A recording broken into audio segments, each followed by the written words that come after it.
നമസ്കാരം. രാജ്യത്തെ ആദ്യത്തെ സമഗ്ര തീവ്രവാദ വിരുദ്ധ നയമായ പ്രഹാർ കേന്ദ്ര ആഭ്യന്തര മന്ത്രാലയം കഴിഞ്ഞ മാസമാണ് പുറത്തിറക്കിയത്. അതിർത്തി കടന്നുള്ള പരമ്പരാഗത ഭീകരവാദത്തിന് പുറമെ സൈബർ ആക്രമണങ്ങൾ, ഡ്രോണുകളുടെ ദുരുപയോഗം, ഡിജിറ്റൽ സാമ്പത്തിക കുറ്റകൃത്യങ്ങൾ തുടങ്ങിയ ആധുനിക ഭീഷണികളെ നേരിടാൻ ലക്ഷ്യമിട്ടുള്ളതാണ് പുതിയ നയം. തീവ്രവാദത്തിന് മതമോ ദേശീയതയോ സമുദായമോ ഇല്ലെന്നും ആക്രമണങ്ങളെ ഒരു കാരണവശാലും ന്യായീകരിക്കുവാൻ കഴിയില്ലെന്നുമുള്ള ഇന്ത്യയുടെ സീറോ ടോളറൻസ് നയം അടിവരയിടുന്നതാണ് പ്രഹാർ. പ്രഹാറിൻ്റെ ഒരു വമ്പൻ അപ്ഡേറ്റ് എന്ന് പറയാൻ സാധിക്കുന്ന, അല്ലെങ്കിൽ അതുമായി ഏറെ ബന്ധമുള്ള ഒരു വാർത്തയാണ് ഇപ്പോൾ പുറത്തു വരുന്നത്. ഭാരതത്തിൻ്റെ ദേശീയ സുരക്ഷാ ഭൂപടത്തിൽ നിർണായകമായ മാറ്റങ്ങൾക്ക് വഴിതെളിച്ചുകൊണ്ട് നേപ്പാൾ ഇന്ത്യ അതിർത്തി മേഖല കേന്ദ്രീകരിച്ച് പുതിയ കേന്ദ്രഭരണ പ്രദേശം രൂപീകരിക്കുവാൻ കേന്ദ്രം ഒരുങ്ങുന്നുവെന്നാണ് റിപ്പോർട്ട്. അന്താരാഷ്ട്ര ഭൗമരാഷ്ട്രീയ സാഹചര്യങ്ങളും വർദ്ധിച്ചു വരുന്ന തീവ്രവാദ ഭീഷണികളും കണക്കിലെടുത്ത് രാജ്യത്തിൻ്റെ അഖണ്ഡത കാത്തുസൂക്ഷിക്കുന്നതിനായി ആഭ്യന്തര മന്ത്രാലയം നടപ്പിലാക്കുന്ന വിപുലമായ സുരക്ഷാ നീക്കമാണിത്.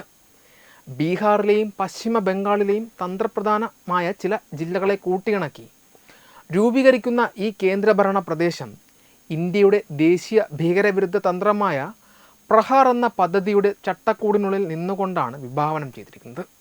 അതിർത്തി സുരക്ഷ ഉറപ്പാക്കുന്നതിനോടൊപ്പം തന്നെ നുഴഞ്ഞുകയറ്റവും ക്രിമിനൽ പ്രവർത്തനങ്ങളും ഫലപ്രദമായി തടയുക എന്ന ലക്ഷ്യമാണ് ഇതിന് പിന്നിലുള്ളത്.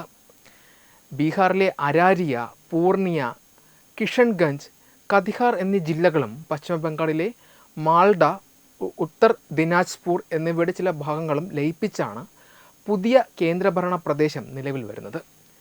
2026 പശ്ചിമ ബംഗാൾ നിയമസഭാ തെരഞ്ഞെടുപ്പിന് മുന്നോടിയായി ഈ നീക്കം പൂർത്തിയാക്കാനാണ് കേന്ദ്ര സർക്കാർ ലക്ഷ്യമിടുന്നത് എന്നാണ് വിവരം.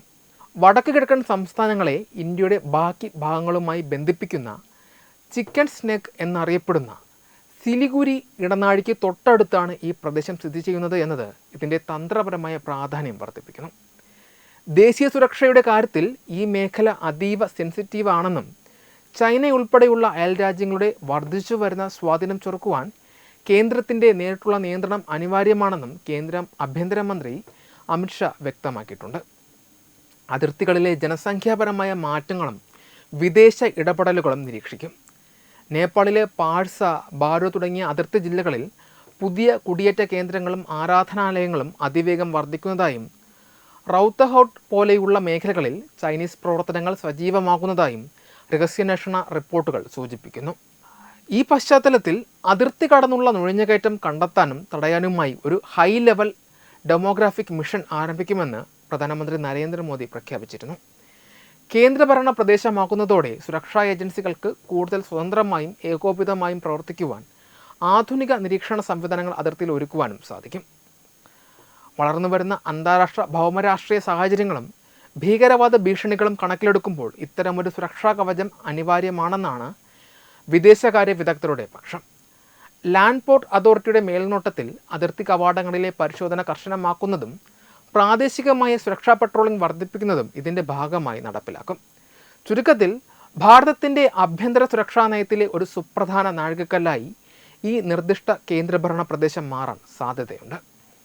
വെബ് ഡെസ്ക് തത്തുമൈ news. Brought you by Kerala AIDS control society.